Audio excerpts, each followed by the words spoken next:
You're listening to Civic Media.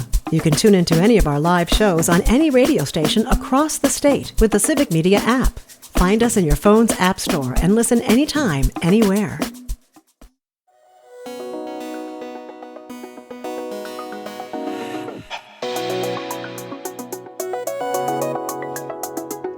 Welcome to the Dr. Kristin Lyerly Show. I'm Dr. Kristin Lyerly, and today we have a conversation that Wisconsin needs to hear. And just like Zora and Mom Donnie right now in New York, this could very well be the barometer for left-leaning politics all across the country.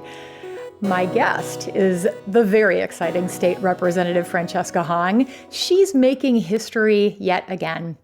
Already the first Asian American member of the Wisconsin Legislature, she's now running to become Wisconsin's next governor in 2026. But if you're familiar, this isn't your typical gubernatorial campaign. Fran is calling herself the wild card, and she means it. She's a chef, she's a bartender, she's a dishwasher, she's a single mom, and of course, she's a state legislator. She's the daughter of Korean immigrants who built her life from the dish pit to the state capitol. And now she's bringing that varied and incredible perspective to one of the most wide open gubernatorial races Wisconsin has seen in some time. And the entire country is watching. So no pressure, Fran. Whether you agree with her unabashedly progressive platform or not, one thing is clear, Francesca Hong represents a voice that's often missing from our political conversations, the voice of working people who know what it's like to struggle with rent, juggle multiple jobs, and still show up to fight for their community. I am so ready to have this conversation about working class power, what it means to be an outsider in politics, and whether Wisconsin is ready for someone different. Well, let's have it. Please welcome State Representative Francesca Hong. Hi, everyone. Hey, Kristin, it's so great to be here. I'm so excited to be here with you, Fran, because you really represent a breath of fresh air that I think a lot of people are desperately seeking right now. You've really embraced this title of being the wild card in this race. What does that mean to you? And why do you think Wisconsin needs a wild card, needs you in particular right now? Well, my candidacy, my campaign is about changing the conversation. It's about helping folks think differently, be more open-minded to what power is in this state, who has access to power, and how we can make sure we have a government that shares power with everyone. I am so excited that we're going to be curious, creative. We're going to be trying new ways to campaign. You're going to see me at spaces that politicians don't often go. I talk about this a lot. I was promised I was going to get to the racetrack with our friend Mark up in Green Bay. I've been doing amazing cranberry festival. I'm going to hit up bowling alleys and dive bars. And so this is really about a moment of crisis, meeting it with an opportunity for change. And I think working class people all across the state are ready for it. It's really true. And when you announced your candidacy, you pointed at the Capitol in your launch video and you said a lot of people in that building don't get why it's so hard to get by right now. Now, you're juggling being a state legislator, working service industry jobs, raising your child as a single mom. How does that lived experience, all of that complexity, shape the way that you think about policy differently than career politicians might? Well, us service industry folks, we're built different. We know how to hustle. We know that even when working hard and things are such a struggle, we care about bringing something great to someone else. And my many years of working as a line cook and an executive chef, working front of the house and back of house, I really learned about how to talk to folks, how to work as a team, what it means to really be in a system. I think restaurants are often an embodiment of and an ecosystem of a microcosm of what things are like in our society today. And it means, disparities. It's about independent small restaurants struggling against the mega corporations. it's also about taking care of one another and being of service to others. And I will always be of service to others. And I think that's what leadership means to me. And that's what I want to bring to the governor's office. Hey, when you mentioned the restaurant industry, it is such a culture. Are there any other people, do you have any other peers, elected folks, who have the same kind of experience that you have? I mean, there are a lot of legislators right now who are working multiple jobs. And I think that when you have working class people, not just speaking as the voice of the people, but sharing that platform with others, this is really what being an elected official should be about. And so being a small business owner too, I'm able to talk to Republicans and Democrats about some of the struggles of wearing multiple hats and really showing up for the job and the folks that you employ.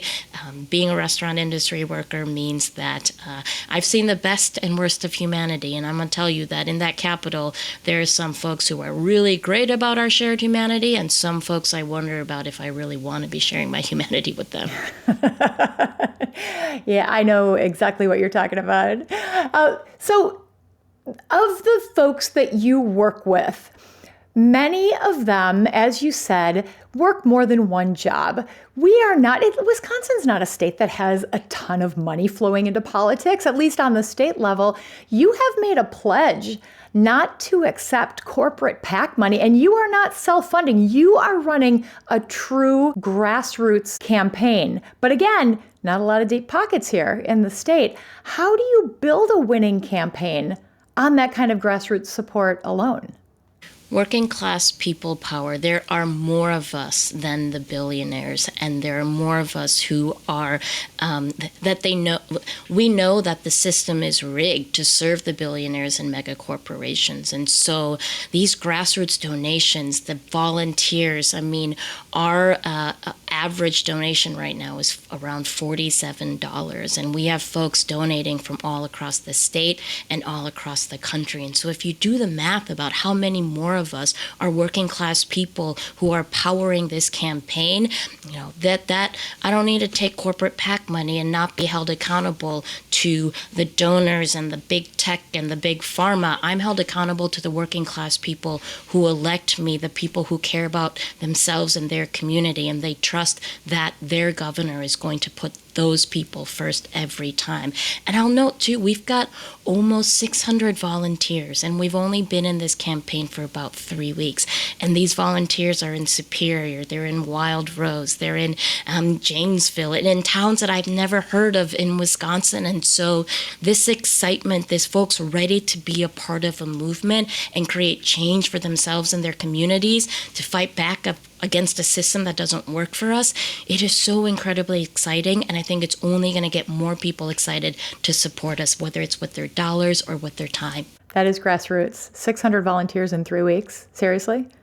We're almost there. And we had an onboarding call and a Saturday morning Zoom with over 80 people. And I'm like, my heart was so full. We were en route to St. Croix County. And I tell you, I'll even meeting with small groups of people and then showing them that we are part of something much bigger, that this campaign is a movement, folks are stoked and they're amped, and they're, as the youth say, they're psych. They're hype. It feels like a movement. It feels fresh and different. I mean, you already mentioned you're going to some of these places where traditional candidates maybe don't go, bowling alleys. Did you mention a pro wrestling event? We're getting ready for me to go to these spaces where, why aren't folks ready to talk about things that they care about there? Like, I know that there's going to be somebody who cares about their public school, right? Somebody who knows or has a son or a daughter, or somebody, a parent who needs additional long-term care opportunities, folks that need affordable childcare. People are talking about housing, and everyone has a story, and organizing is at its core about storytelling. So why not go to these places where someone might be willing to share their story with me? Well, let's be real. we are involved with politics. We are paying attention to all of those measurements and the people and all of that stuff, but most people aren't. But they are facing the repercussions of what's happening across the country right now and of the really denigrating working conditions, the wages, the benefits, not being able to afford groceries, which is really hard. So if you go to those places where regular people hang out, you find the regular people and you get to actually hear their voices. And I think I'm showing up as a regular person. I'm showing up as the single mom where I didn't come up thinking like I was going to work in the state legislature. I came up dreaming about owning my own restaurant and having a family and, figuring out like where I fit. I'm a college dropout, right? And that's okay because I found a space where I really feel like I belong. I want that for every single Wisconsinite.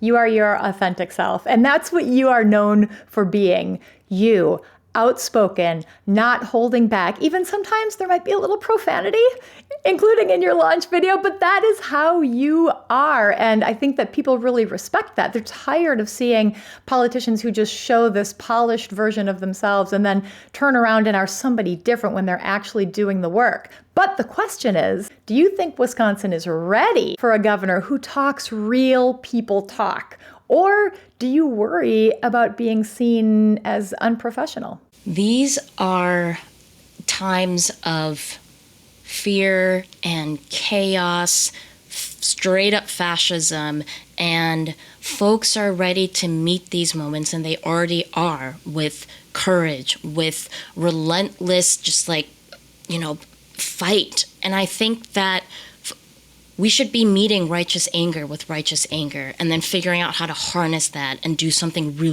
cool. And I want folks to know that their politicians, their elected officials, they feel that pain too. They feel that fear as well. But we know that we're going to overcome when we come together and build working class people power, when we build community power, because whether it's in your neighborhood or at your schools, like community organizing at every single level, bringing people together, sometimes with the food and drink is a really great way to connect with folks, to talk about what we're worried about, what we're scared about, and then making sure that we can do something about it, and understanding that community care at any level, every single thing that we do makes a difference. So it might be showing up with a meal for a neighbor. It might be volunteering. It's bringing spaces of joy. This is all part of resistance. There are little rebellions happening everywhere, and we're building towards that big-ass rebellion that's going to help us take down fascism.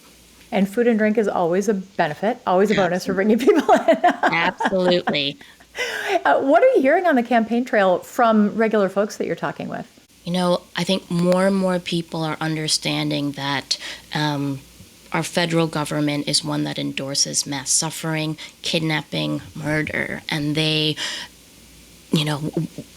when you have a government that's endorsing that instead of accessible healthcare, cheaper prices of groceries, long-term care, childcare, public schools, everyone is sharing a story about one of these issues, which is why we have to meet universal issues with universal policies. So when folks are concerned about childcare or affordable care for, long-term care and better wages for care workers, people get excited when I say, look, the state can do better. The state needs to do more. We should be meeting these issues with a universal policy, because everyone deserves childcare, everyone deserves better housing, everyone deserves cheaper healthcare, and we can get that done.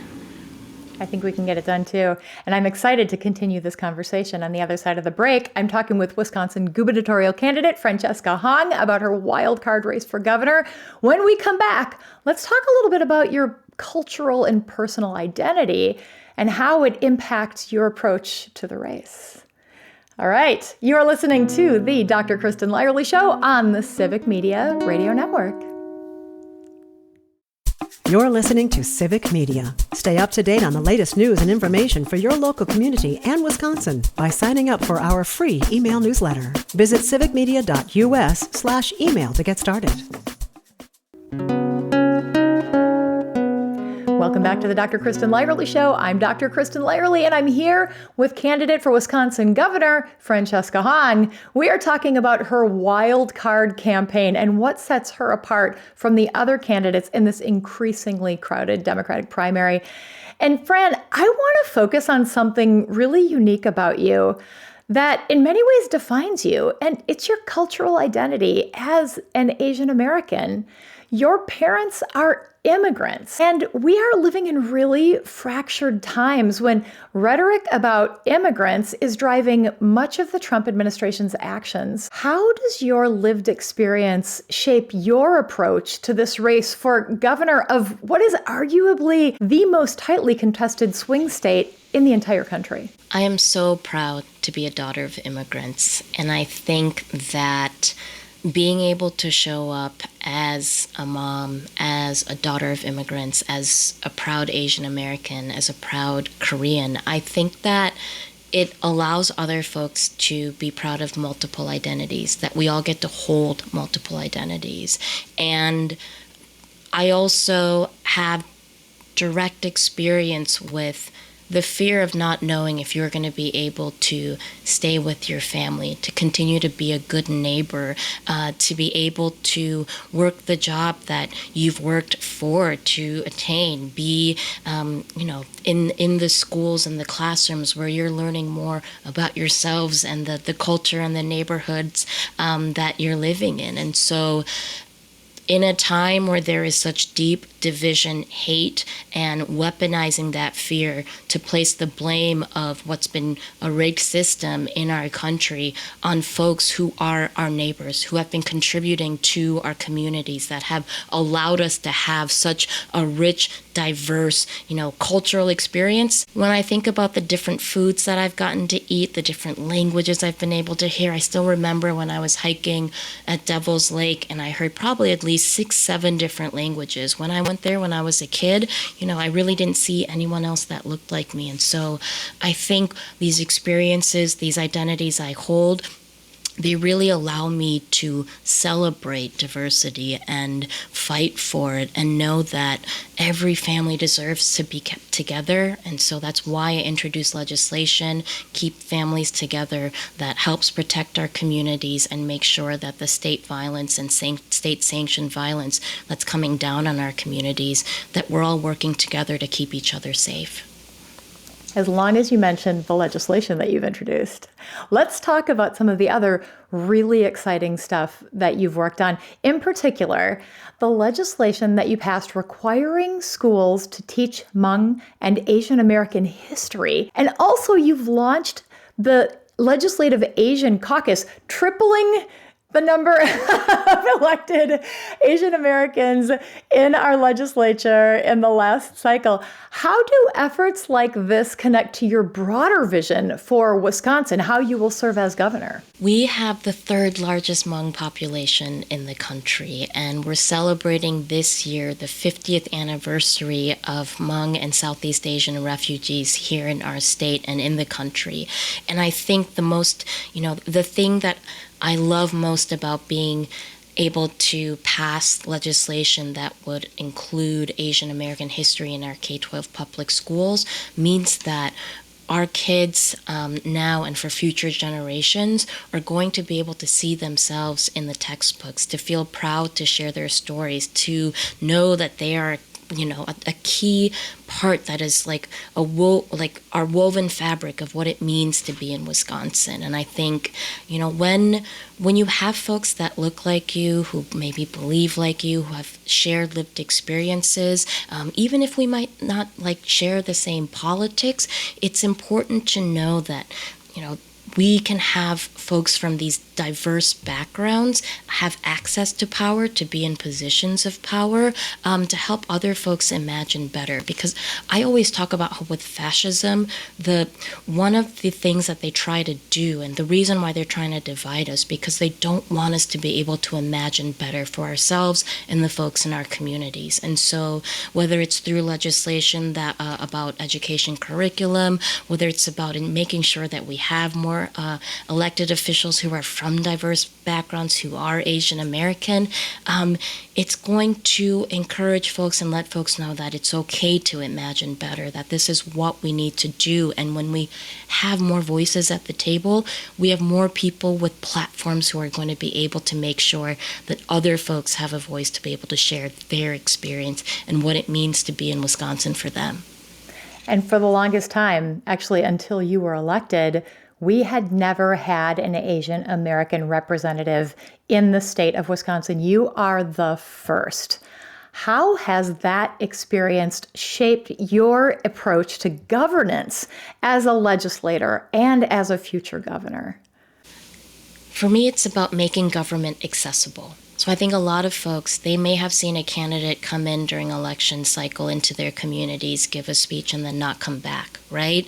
But now they have someone who's in the legislature and someone who is accessible. And it gives me an opportunity to start building trusted relationships for folks who haven't felt like there is representation for them before. And being the first is a great honor, but it means nothing if I'm the last. And so having this caucus now where we can be in kind of an affinity space, but also recognize that the Asian American diaspora is diverse. And just because we represent one ethnic or cultural heritage doesn't mean that we can speak for everyone else. And so these opportunities to speak with communities, figure out what sort of legislation or what they want to see from their elected officials, like these are things that we're going to be able to share with our caucus, with our party, and help them be better representative for the folks with different lived experiences in their districts. You're a trailblazer, and you are no longer the only one. Now there are three of you. It's pretty rad. It's pretty rad. Brilliant. Friends, I am talking with candidate for Wisconsin Governor, Representative Francesca Hong. When we come back, let's dig into your platform a little bit and talk about something else that really sets you apart. Your focus, your love, your experience with the working class people of Wisconsin. Sound good? Sounds great. All right, let's do it. You are listening to the Dr. Kristin Lyerly Show on the Civic Media Radio Network.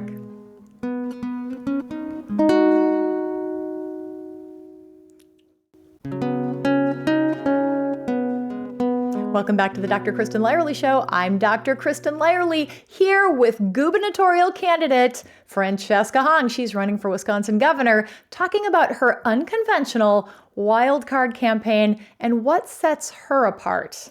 If you missed any part of our conversation thus far, you can always find it wherever you get your podcasts, really pretty much everywhere, Apple, Spotify, and video streaming on YouTube at Dr. Kristin Lyerly. So check it out. It's we're in the middle of it right now. And we are really going to lean into the working class piece because, Fran, this has been a huge part of your life. I mean, obviously, you've been working in restaurants. You have been scrapping and talking to people who are just like putting their lives together and living paycheck to paycheck. These are the people that you really represent. But you've also been a small business owner. You've seen it all. So when you talk to your coworkers and your colleagues and your customers, what are they telling you that their biggest struggles are right now?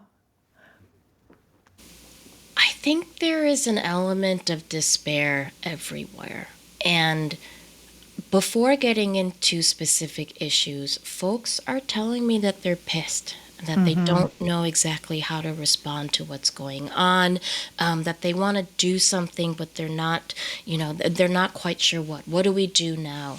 And that's when I actually bring it back to the issues, right? That we are way more connected, whether you are a small business owner, whether you are working as an educator or a server, whether you're in a rural area or urban or suburban area, that these universal issues, these meeting these basic needs, whether from housing to healthcare to childcare to paid leave, long-term care and public schools, folks, each have a story. They want to build a coalition. Maybe some folks don't know how, but they're ready to have someone who's going to prioritize these issues and center working class people who are experiencing these struggles and really just want to be able to take care of their lives. I heard today that someone wants government to be boring again, right? Like most folks kind of want to be left alone. They want government out of their life. And it's like, look, if we have these basic needs met, if government is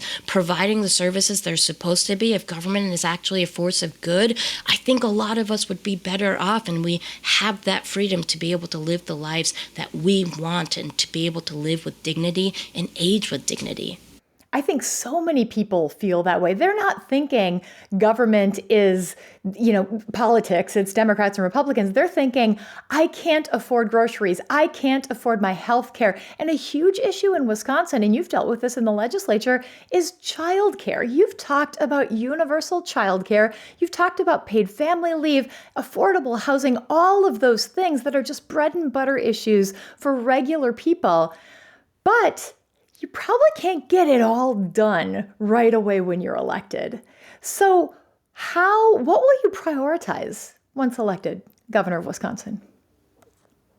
Well, I don't think my priorities are going to change that much. It's about setting that vision of what we can do and the timing in which we're going to be able to do it. The negotiations and the actual governing, that's going to happen too, but we better be starting the conversation as what we all deserve to have access to, what the state can and should do, right? So universal childcare, the childcare infrastructure right now is incredibly, it's decimated. And we have to figure out ways to make sure that it's more affordable, that is more accessible, that our providers and childcare workers have what they need to have successful centers. So, we're looking at options with implementing different types of subsidies, making sure that folks who are living 400% below the federal policy, above the federal policy, they are the federal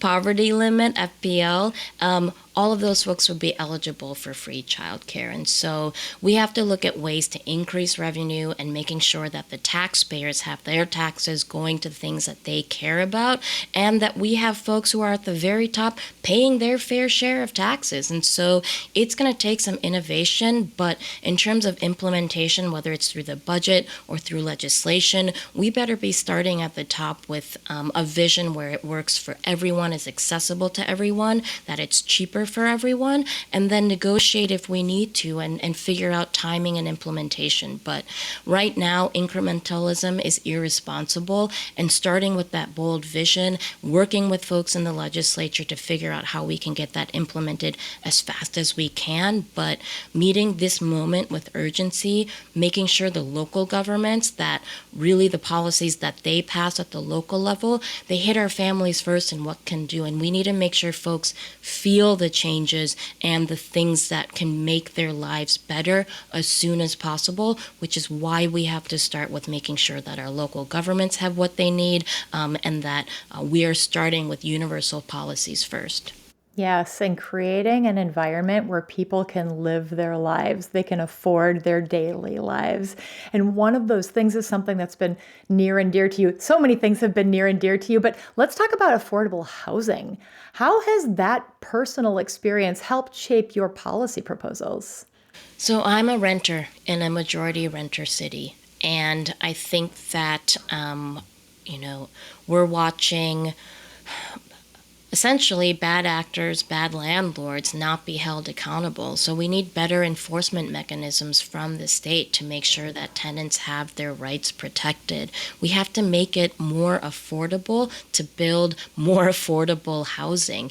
And housing there is a housing catastrophe right now, which means it's not going to be easy to be able to have affordable housing available to everyone as quickly as we need it to. But there are so many different avenues we can explore, whether it's increasing the amount of public lands to community land trust, to think about co-op housing and what workforce housing needs to be, and how in rural areas, like, can we look more at how we can make sure that mixed use or buildings that are empty, what kind of zoning things do we have to do to make it so that our local governments and at the state level, we'll make it easier to build, we're making it cheaper to build, so that as many folks as possible, at some point, everyone has access to affordable housing. Creative solutions, because this is a problem that is universal. It's all across the state. You're dealing with it in Madison. I talked with a medical student up here in Green Bay. She was telling me that her rent is more than it was when she lived in Milwaukee. I mean, this is Green Bay, Wisconsin. And if you live in Oconto or Wausau, it's even harder to find affordable housing because it's just not there. Yeah. So you are a member of the Socialist Caucus in the state assembly. And in a state that can swing either way politically, how do you talk about democratic socialism with voters who might be skeptical? Because it's kind of a toxic label outside of Madison. I mean, Democrat is a toxic label in many places outside of Madison, but this one could be particularly challenging. I get this question a lot, and I'm actually excited to talk about it now because, again, this campaign is about helping people think differently, opening their minds, right? And I'm showing up as the single mom, the person who's still working multiple jobs. I'm trying to make ends meet. I am stressed, and this system is bullshit. And I think then that gives me a lane to talk about how, why can't we have a state where everyone's basic needs are met?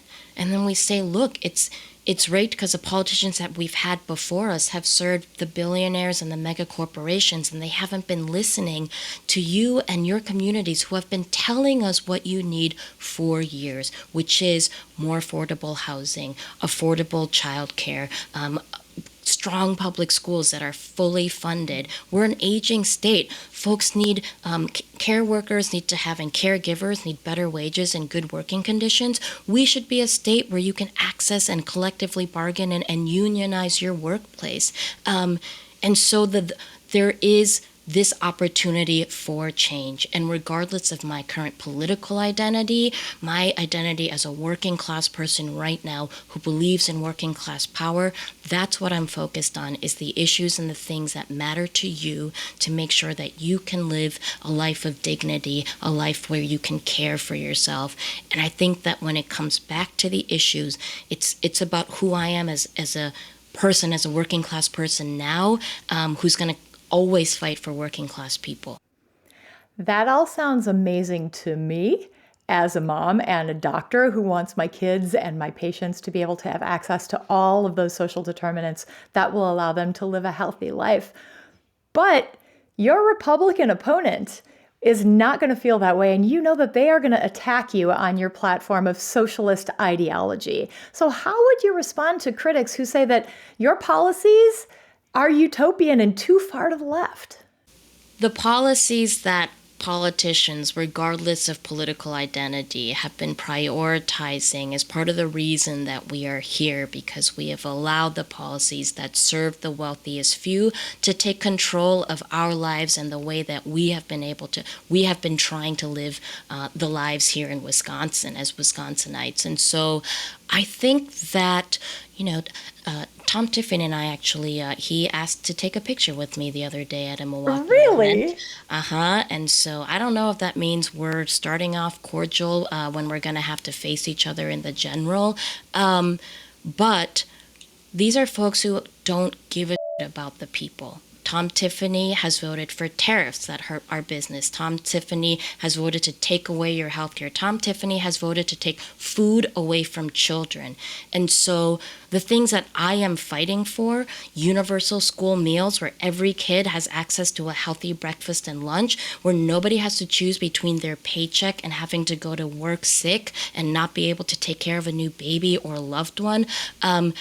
These are common sense, practical policies that we can do as a state. We just haven't had politicians who have the political will to get it done. And so my background as a service industry worker, as a restaurant owner, as somebody who knows that the dishwashing station is the most important position in a restaurant, I'm always going to have these lived experience inform what I know is what many people agree with me on are these, that's what they're universal issues. And that makes it so that we need universal policies to be able to address these issues and make sure people have what they need to live dignified lives where we might have a boring government and government stays out of your life, just like politicians need to be staying out of our hospital rooms. So this is about working class people building power. And when I talk about, what you deserve as a person that I'm going to serve, it opens up the conversation, and we have to change the conversation around who is the villain, and the villain are these politicians who cower to Trump and have made your life worse, and you deserve better. So it would be great if we in 26 elected a Democratic trifecta, because that's really easy to work with. But it's been very challenging for Governor Evers as a Democratic governor to work with a Republican legislature. How will you do that? So Governor Evers has done an amazing job, but he's had to, it's governing by goalkeeping. And here's the thing, that regardless of who is in the legislature, I will work with folks who want to make sure that we are passing the policies that are going to improve people's lives. But there's going to be times where these negotiations and conversations aren't going to go well for one party, and it certainly won't be for the people of Wisconsin when I'm governor. Focusing on the people of Wisconsin. That's always the key. I am talking with the candidate for Wisconsin Governor Francesca Hong. We've talked about the working class, immigrants, your unconventional approach to this campaign. When we come back, I want to pick your brain for some fun Wisconsin questions. A little culture, a little history. You up for that? Oh, absolutely. I'm here for that. Love it. Love it. All right. You are listening to the Dr. Kristin Lyerly Show on the Civic Media Radio Network. You're listening to Civic Media. Find the latest news, information, and archives of all your favorite shows on the Civic Media website, civicmedia.us. Welcome back to the Dr. Kristin Lyerly Show. I'm Dr. Kristin Lyerly, and I am hanging out with candidate for Wisconsin Governor Francesca Hong, talking about who she is, what she brings to this race, and so much more. And Fran, before we get to the fun stuff, I want to give you the floor to talk directly to the people. What do you want voters who are working two jobs, struggling to pay rent, and feeling forgotten by the political system to know about you and your campaign? I get it. The system is rigged, and we need leadership that's fighting to unrig it every single day. And folks are stressed. This isn't just about being able to, put food on the table. We know that the problem is actually bigger than that, and it's more complex than that. And no one should have to feel so stressed that they aren't able to take care of themselves and the people that they love. And so having a working class fighter fighting alongside working class people, knowing that we can challenge power, and yeah, that power is going to fight you back. But when there are more of us who are going to make sure that not only are our voices heard, but that we are in the doors, we are heading into that Capitol as working class people to make sure that the laws that are passed are going to help us and our communities. We can have a cheaper Wisconsin. We can have a more caring Wisconsin. And we can have a Wisconsin that is driven by and powered by working class people, so that a system that serves billionaires, oligarchs, and mega corporations, those aren't the people who are going to have power here in Wisconsin. And that's our history. We're a proud progressive state. So that's my cue to pivot to history. Are you ready? Let's go. Okay. If you could grab any former Wisconsin governor for lunch and pick their brain, who would you grab and why? Any governor. I'm going to go with Governor Tony Evers. He and I have not sat down for lunch. And I think I would ask him what he did to, how he made his decisions, the toughest decisions, who he would who were some of his closest advisors, and even when they're having differing opinions, how did he make the best decision for Wisconsin and himself? And I think that, and I want to know, like, what his favorite flavor of ice cream is. I think you just have to look on his Instagram page because he posts it every once in a while. He loves all the ice cream, I think. That's fair. But he's had a tough time. I mean, he's been the Democratic governor of a challenging state legislature for a long time, and I think there are a lot of lessons learned there. So, hey, I really appreciate that. Lots of knowledge to be gleaned from his tenure. Okay, here's my last question for you. You have to convince somebody to move to Wisconsin using only 3 things: a place, a food, and an activity. What would you choose? Nisita, go to Cranberry Creek, Inc., and visit the cranberry bogs. And there is nothing like throwing the cranberries that are in the bogs up in the air. There is no feeling like it. It is pure joy. Food, it's got to be Friday fish fry, and it's got to be perch, and you have to have either an old-fashioned sour or a high life with it. And then what was the third one? I got so excited about cranberry and fish fry. A place, of food, and an activity. Oh. Although fish fry could be food or activity because... That's true, but I would say even if you can't get in, you got to tailgate at Lambeau. There's going to be somebody who's going to offer you a bowl of chili. There's going to be folks who are just coming out with a whole gourmet spread. You're going to see a lot of different spreadable cheeses to so many different types of encased meats, from hot dogs to Polish sausage to bratwurst. And so the tailgating part is in itself a really beautiful culture. And I think every single person's got a tailgate at Lambeau.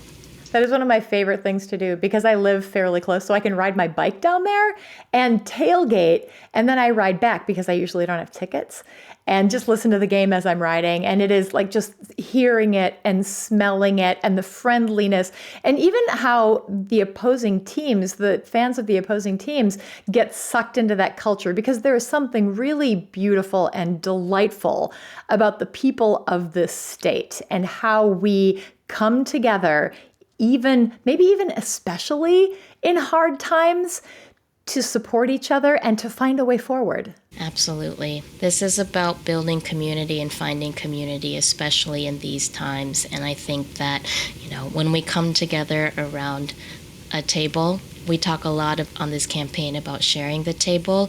Tailgating at Lambeau is a part of that. You're bringing folks together to be in a space of joy, which is in itself a form of resistance. You're sharing a meal, you're sharing drinks. And I'm going to tell you that, not everyone hates the person who's making them dinner and drinks. And so if you got to start a conversation that way, that's how I started so many conversations. Even had some Republican staffers in my restaurant. And we were able to get a conversation started. And so that community conversation, and knowing that we are all part of this resistance together, and that we get to celebrate and have moments of joy, that's part of Wisconsin. It sure is. If somebody listening today wants to get involved with your campaign, wants to join the movement, or just wants to learn more about your platform, where should they go? And don't forget to mention your socials. Yes, www.francescahong.com or at francescahong.wi. You can Google me and see some of the spicy tweets that I've put out as well. That is true. And what's the one thing you want people to remember from our conversation today? Being a wild card can be a really good thing. I think wild card means that you can put it down and get a whole lot more for your cards. Being a wild card is a really good thing. You heard it from Francesca Hong herself. Friend, thank you so much for joining me today. Oh, thanks so much for having me. Always so much love to you, Abe, and everyone up there. Thank you, my friend. Francesca Hong, state representative and wild card candidate for Wisconsin governor. If you missed any part of our conversation, you can always find it wherever you get your podcasts, and check out the video version on my YouTube channel at Dr. Kristin Lyerly. As always, we love your thoughts and feedback on any of the socials, so send me a message. Many thanks to my producer and oldest son, Abraham Lyerly, and Nick Tierman, who wrote the theme song for our podcast. You're listening to the Dr. Kristin Lyerly Show on the Civic Media Radio Network. We will see you next time.